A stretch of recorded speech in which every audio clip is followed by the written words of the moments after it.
다시 한번 기도드리겠습니다.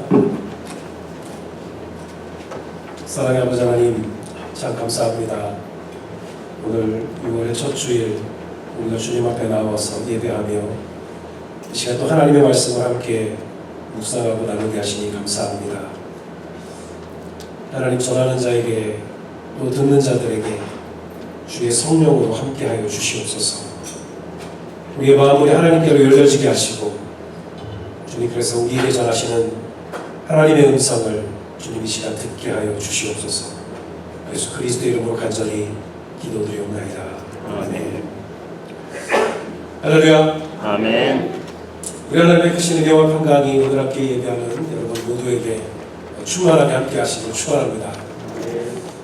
제가 오늘 재킷을 안 입고 재단에 섰습니다. 지난주에 광고드린 것처럼 오늘부터 8월 마지막 주일까지 여름철 특별 복장 허용 기간으로 저희가 정했습니다.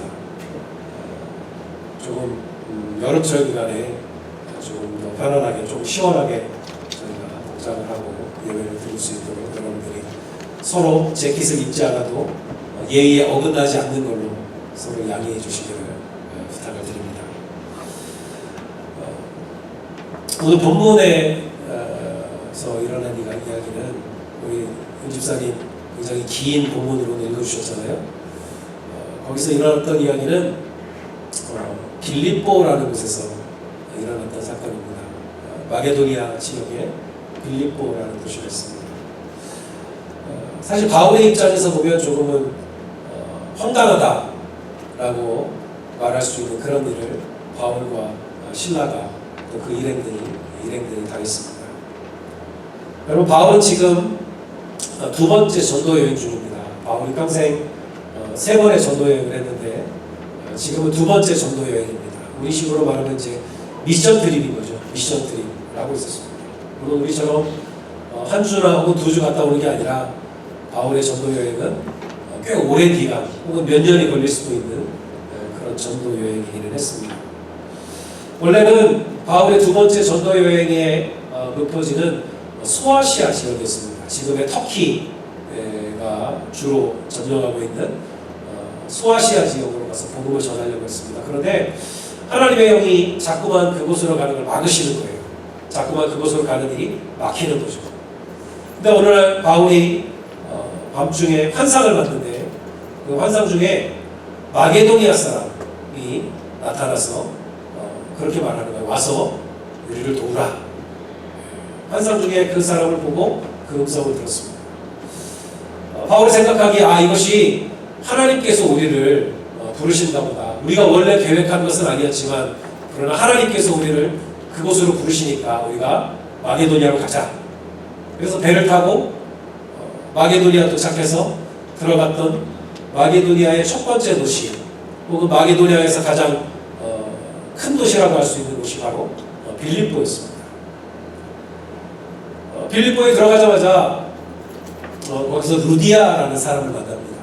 루디아는 자주색 옷감을 파는 사람이었습니다. 당시에 자주색으로 옷감을 염색하는 것은 굉장히 고급 기술에 속하는 것이었습니다. 그래서 자주색 옷감은 부자나 혹은 고위 관리들만 입을 수 있는 옷감이었어요. 우리식으로 말하면 비단장사 같은 거죠. 비단장사처럼 고급 옷감을 판매하는 일을 하는 루디아라고 하는 사람을 만나서 그 사람이 바울을 통해서 예수 그리스도를 영접하게 되고 또 이 루디아가 바울과 그 전도 여행 길에 굉장히 좋은 후원자가 됩니다. 그래서 그 집에 머물면서 음식을 나누기도 하고 그래서 바울의 이 전도 여행 길이 굉장히 처음에는 순조롭게 풀려나가는 것처럼 보였습니다. 바울도 그렇게 생각했겠죠. 역시 하나님이 부르셨으니까 하나님이 부르신 대로 우리가 따라오니까 이렇게 일이 순조롭게 풀리는구나 라고 그렇게 생각했겠죠. 하나님의 인도하심이 있구나. 근데 그렇게 생각할 무렵쯤에서 오늘 본문의 사건이 터진 거죠. 그래도 바울과 그 일행들이 기도할 곳을 찾으러 가는 도중이었습니다. 그런데 어떤 여종 한 명이 계속 이 사람들을 따라오는 거예요. 나중에 알고 보니까 이 여종은 점을 치는 귀신이 들린 그런 여종이었습니다.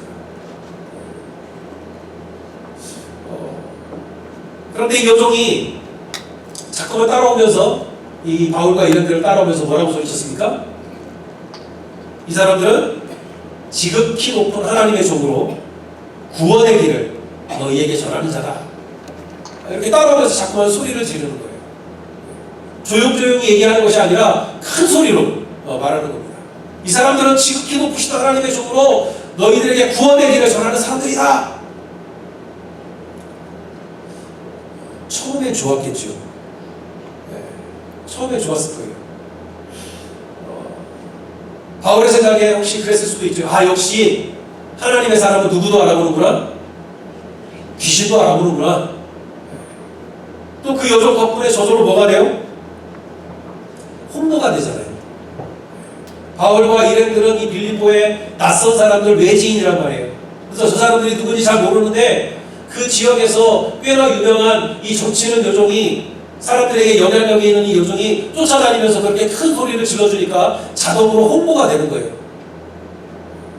아, 이것으로 저 여종 때문에 효과적으로 우리가 더 복음을 전할 수도 있겠구나, 그렇게 생각했는지도 모르겠습니다. 근데 문제는 이 여종이 홍보 기간이 지났는데도 계속 그런다는 거예요. 며칠을 오랜 시간 동안 계속 따라다니면서 계속 그 소리를 지르는 거예요. 그럼 어떻게 되겠습니까? 이제는 구경거리가 되는 거죠. 사람들이 예수님을 궁금해, 바울이 전하는 예수님을 궁금해하는 것보다 뭘 보러 따라와요? 그 여종이 따라다니면서 자꾸 소리 지르는 거, 그걸 구경하러 오는 거죠. 복음을 전하려고 해도 이 여종이 자꾸만 큰 소리를 지르니까 제대로 복음을 전할 수가 없는 거예요. 굉장히 복음을 전하는데 방해가 되기 시작했어요. 여러분, 그래서 바울이 괴로워하다가 마침내 바울이 그 귀신에게 말했습니다. 여러분, 여종에게 말한 것이 아니라 누구에게 말했다고요? 귀신에게 말한다고 했어요. 귀신에게 뭐라고 말했습니까? 예수 그리스도 이름으로 내가 내게 명하노니 그에게서 나오라. 그럼 다 같이 한번 해서 시작. 예수 그리스도의 이름으로 내가 내게 명하노니 그에게서 나오라. 아멘. 여러분, 그 여종에게 말한 것이 아닙니다. 그 안에 있는 귀신에게 말한 거예요. 누구의 이름으로? 예수 그리스도의 이름으로 말했어요. 그랬더니 귀신이 어떻게 됐습니까? 즉시 나왔다는 거예요. 여러분, 귀신은 예수 그리스도의 이름으로 명하는 것을 거역할 수가 없습니다. 예수 그리스도 이름으로 내가 내게 명하노니 그에게서 즉시 나와라. 즉시 나왔다는 거예요. 그럼 그 여종이 어떻게 됐을까요? 귀신이 나왔으니까 그 여종은 다시 정상으로 돌아온 거죠. 좋은 일입니까? 나쁜 일입니까? 좋은 일이죠. 귀신 들렸던 사람에게서 귀신이 떠나갔으니까 좋은 일이잖아요. 근데 문제가 생겼어요. 뭐가 문제가 생겼습니까? 이 여종에게 들렸던 그 점치는 귀신이 꽤나 용했던 모양이에요. 점을 꽤나 잘 쳤던 것 같아요. 그래서 그동안 이 여종의 주인들이 이 여종을 통해서 돈을 꽤 많이 벌었던 것 같아요. 그런데 이 점치는 귀신이 나가버렸으니까 이 여종이 더 이상 뭘 할 수가 없습니까? 점을 칠 수가 없어요. 점을 안 치니까 돈을 벌 수가 없는 거죠. 문제가 생깁니다. 여러분, 옛날 지금이나 사람보다 돈에 더 관심이 많은 사람들이 꼭 있죠. 사실은 이 여종이 그동안 귀신 들렸던 것에서 노임을 받고 귀신이 나갔으니까 뭘 해야 돼요? 사실은 기뻐하고 축하해야 되는 일이잖아요. 그런데 이 여종의 주인들은 어땠습니까? 그거보다 자기들이 이제 더 이상 돈을 벌지 못하게 됐다는 사실에 화가 났어요. 사람보다 뭐에도 관심이 많아요? 돈에도 관심이 많죠. 예나 지금이나 그런 사람들 꼭 있습니다. 이 사람들이 돈을 잘 벌었던 사람들이니까, 그리고 빌립보 현지인이잖아요. 빌립보 사람들이잖아요. 그러니까 누구랑 친했을까요? 관리들하고 친했겠죠. 아는 관리들이 있었을 거예요. 그리고 바울과 실라는 누구예요? 외지인이잖아요. 외지인. 뜨내기. 어디서 온지 모르는 떠돌이. 그래서 이 사람들을 이 바울과 실라를 혼내주기로 하는 거예요. 왜 혼내줍니까? 화가 나서 그런 거예요. 그냥 자기들이 돈을 벌지 못하게 됐으니까. 바울이 잘못한 것이 아니라 바울 때문에 돈을 벌지 못하게 됐다는 사실에 화가 나서 그러는 거죠. 그래서 바울을 혼내주기로 하고 바울과 실라를 잡아서 평소에 자기들이 아마 분명히 잘 알고 지내던 관리들에게 데리고 갑니다. 그리고 고발하죠. 뭐라고 고발했습니까? 이 사람들이 뭘 했다? 우리 성에 들어와서 소동을 일으켰다. 그리고 우리 로마 사람들이 믿을 수 없는, 따를 수 없는 그런 풍속을 전한다. 그렇게 고발을 했어요. 여러분, 예나 지금이나 동양이나 서양이나 공무원들이 제일 싫어하는 게 뭡니까? 소동을 일으키는 거예요. 시끄러워지는 걸 제일 싫어해요. 그리고 딱히 고발할 게 없으면 걸기 제일 쉬운 게 뭐예요? 미풍양속을 져야 한다. 멸망하고 걸리는 거예요. 뭔가 우리에게 익숙하지 않은 새로운 걸 전한다 그러면 불편하면 뭐라 그러는데요? 미풍양속을 져야 한다. 다 걸리는 거예요. 여러분, 이 여종의 주인들이 왜 이 바울이 진짜로 한 거, 우리 여종에게서 귀신을 쫓아냈습니다. 왜 그걸로 고발하지 않았을까요? 자기들이 생각해도 그건 고발할 거리가 안 되는 거예요. 귀신 들린 사람에게서 귀신을 쫓아내는 게 그게 어떻게 고발거리가 됩니까? 칭찬할 거리는 될지 몰라도 고발할 거리가 안 되는 거죠. 착한 일이란 말이에요. 그러니까 그걸 자기들이 생각해도 그걸로 고발할 수가 없는 거예요.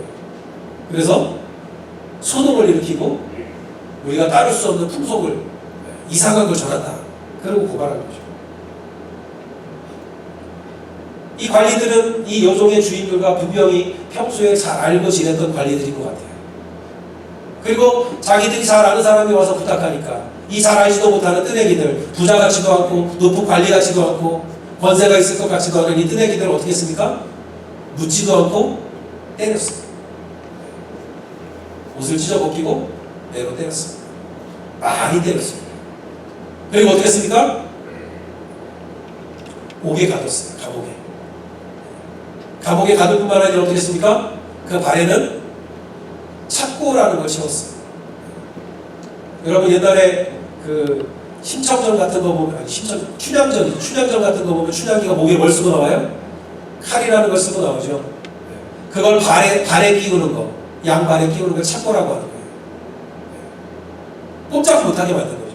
감옥 안에서도 자유롭게 움직일 수 없도록 더 심한 형벌을 주는 거죠.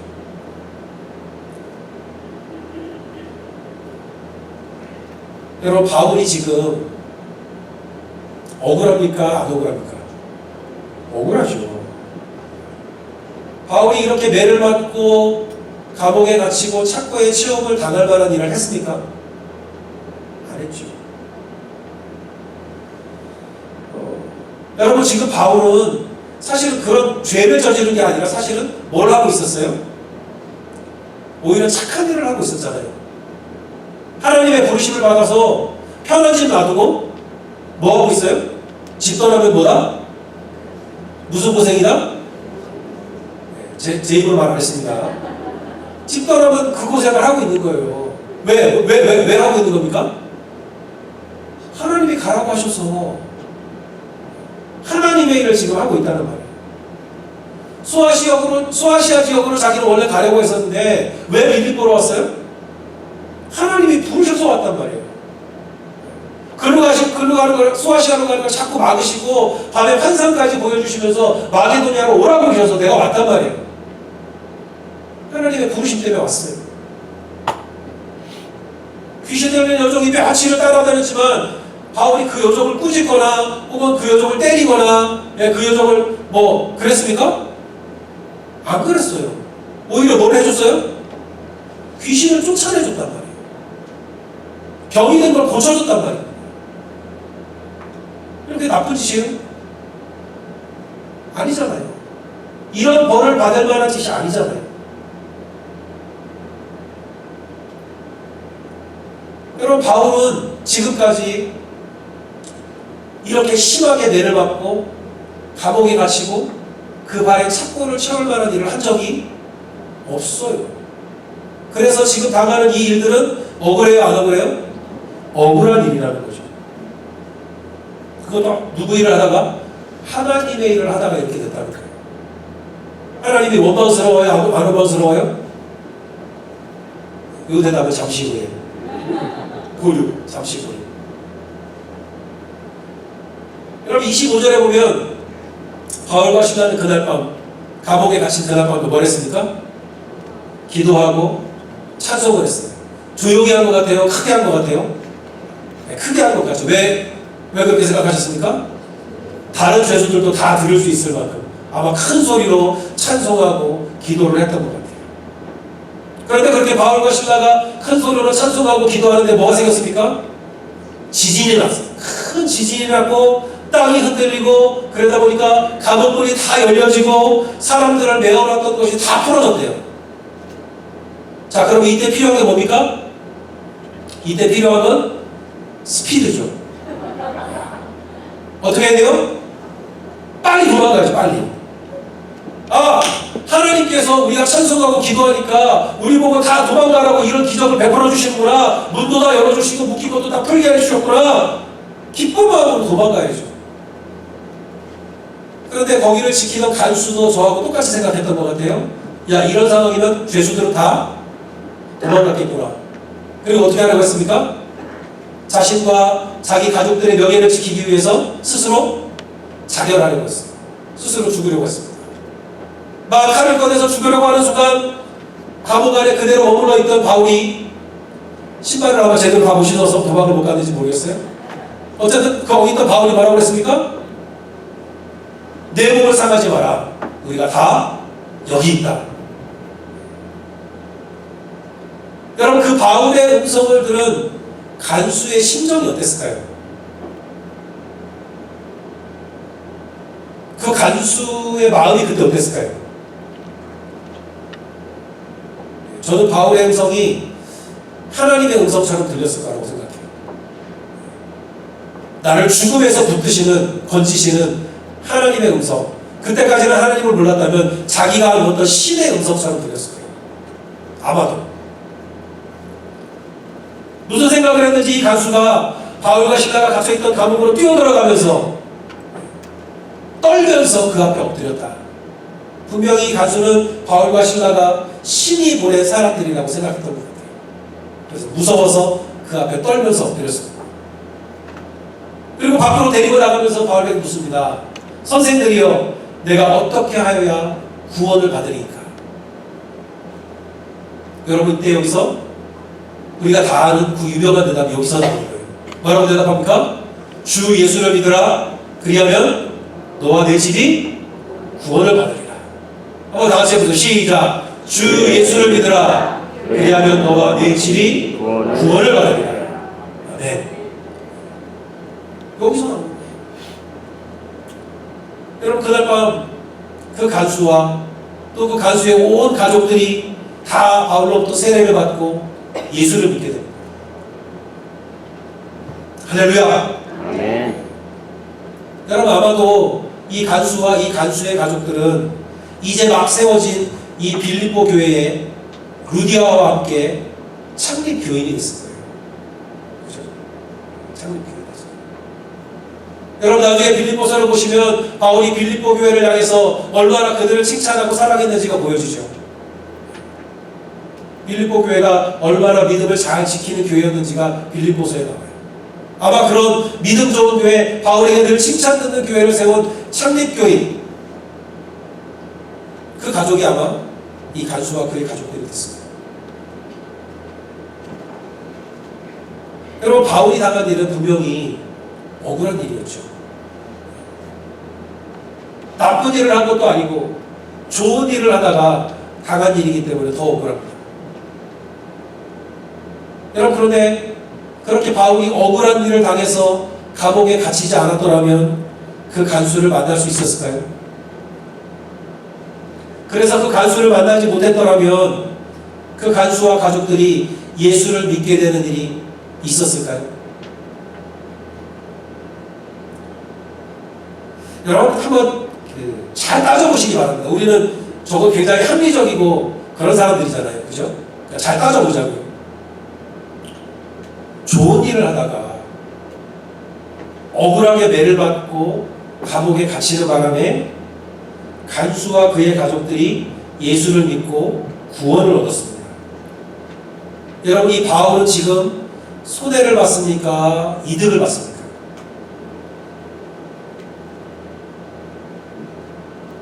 자기 일 아니라고 그렇게. 바울은 분명히 그것을 이득이라고 믿은 것 같아요. 나한테 이득이다 이게. 굉장히 바보 같은 계산법이죠. 자기는 사실은 득본 게 없어요. 자기는 뭘 당했어요? 억울한 고난을 당했단 말이에요. 이득을 받다면 이 간수와 그 가족들이 받겠죠. 내가 무슨 이득을 봐요? 근데 바울은 그게 이득이다 라고 계산했다는 거죠. 바보 같습니다. 여러분 그런데 지금 예수를 믿고 있는 우리 모두는 그런 바보 같은 계산을 했던 사람들에게 빚을 지고 있다는 거예요. 복음의 빚을 지고 있습니다. 여러분 우리가 저절로 예수를 믿게 된 것 같죠? 그렇지 않습니다. 로마서 10장 14절에 보면 믿지 아니하는 일을 어찌 부르리요? 듣지도 못한 일을 어찌 믿으리요? 전파하는 자가 없이 어찌 들으리요? 그렇습니다. 내가 지금 예수를 알고 듣고 믿고 있는 이유는 누군가 나에게 예수를 전해준 사람이, 복음을 전해준 사람이 있다는 거예요. 그리고 그런 사람들은 대부분 저는 바보 같은 계산을 하는 사람들이라는 거죠. 억울하게 고난을 당하면서도 그게 자기한테 이득이라는 계산을 하는 거죠. 1885년 부활절 아침에 한국의 조선에 첫 발을 디딘 최초의 감리교 선교사 아펜제로 목사님도 그런 사람 중에 한 분입니다. 그 당시가 27살이었어요. 27살. 여기 27살보다 어리신 분들 손 좀 한번. 저기 전도사님만. 그러네요. 또 있어요? 아 여기 우주도 있고 있네요. 또 찾아보니까. 우리 동네 바로 위에 있는 저 펜실베니아 출신입니다. 뉴저지에 있는 드류 신학대학을 나왔어요. 거기서 공부를 했어요. 미국 감리교회, 연합감리교회에서 그 당시는 연합감리교회는 아니었고요. 파송한 선교사입니다. 그리고 우리와 같은 지방에 있는 세인트 폴 스트리트에 있는 너블리레이 교회 아시죠? 그 교회가 후원해서 파송한 선교사입니다. 참 작은 27살 나이에 그때는 생전 들어보지도 못했던 조선이라는 나라. 서양 사람들이 일본은 어렴풋이 알았어도 조선은 몰랐어요. 지금 우리가 아프리카에 있는 어느 나라 이름을 대면 모르는 나라가 태반일 겁니다. 그런 것처럼 알지도 못하는 나라였다. 그 땅에 와서 복음을 전하다가 42살의 나이에 모파 앞바다에서 복음을 전하러 가다가 배가 침몰하는 바람에 자기가 붙들고 있던 나무 조각을 어느 조선인 여학생에게 양보하고 거기서 익사합니다. 시신을 찾지 못했어요. 야관진에 가면 아펜젤로 목사님의 선교사들의 무덤이 있는데 거기 아펜젤로 목사님 묘비가 있습니다. 근데 가묘예요. 가묘. 시신이 없는 무덤입니다. 제가 미국에 가서 깜짝 놀란 것은 한국 사람이면 교과서에도 나오는 아펜젤로 목사님을 대부분 다 알지만 미국 감리교인 중에 아펜젤로 목사님을 아는 사람이 거의 없다는 거였어요. 저는 깜짝 놀랐어요. 생각해보면 우리가 지금 중국에 가신 선교사님들 모르잖아요. 아프리카에 선교사님 누가 계신지 우리 모르잖아요.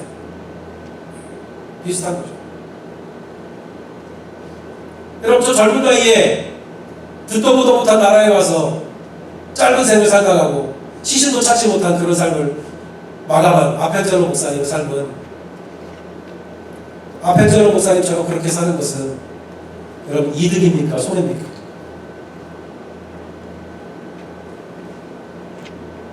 여러분, 적어도 모든 한국 감리교인들은 그게 이득이다, 그렇게 사는 것이 이득이라고 정말 바보같이 계산했던 아펜젤로 목사님에게 빚을 지고 있는 겁니다. 여러분이나 저는 다 빚쟁입니다. 우리 교회는 다음 달에 우리가 거의 10년째 계속하고 있는 단기 선교를 다녀올 예정입니다. 호피 부족, 애리조나에 있는 호피 부족 제3메사 교회로 올해도 갈 예정입니다. 가보신 분들은 알지만 생각보다 꽤 고생이 됩니다. 고생스러워요.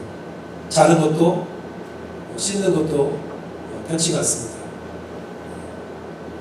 서로 간의 잠버릇을 다 알게 되거든요.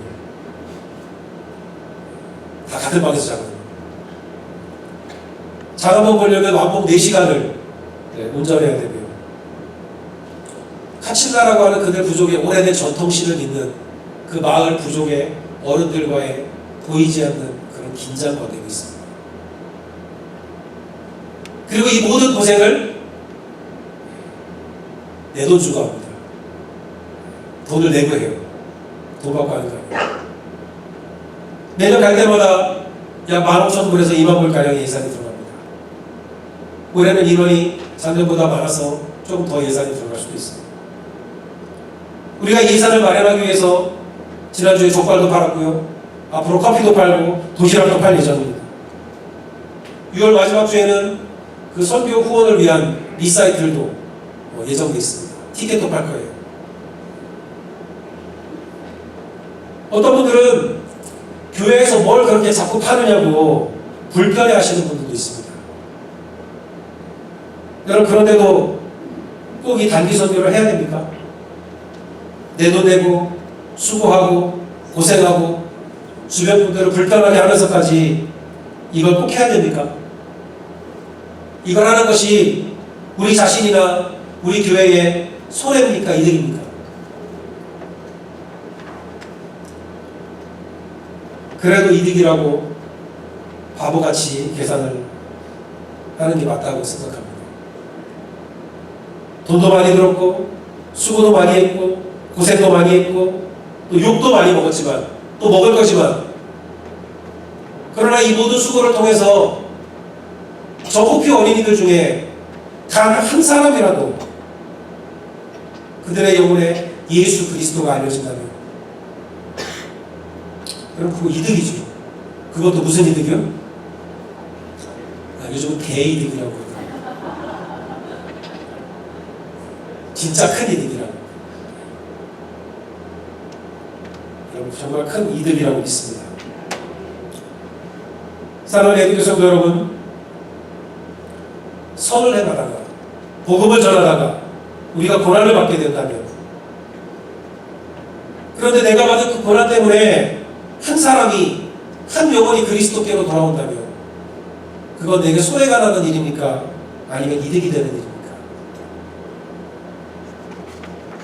우리도 바울처럼 또 그 아펜젤로처럼 그렇게 바보 같은 계산을 하는 그런 그리스도인들이 다 되시기를 주님의 이름으로 축원합니다. 기도하겠습니다.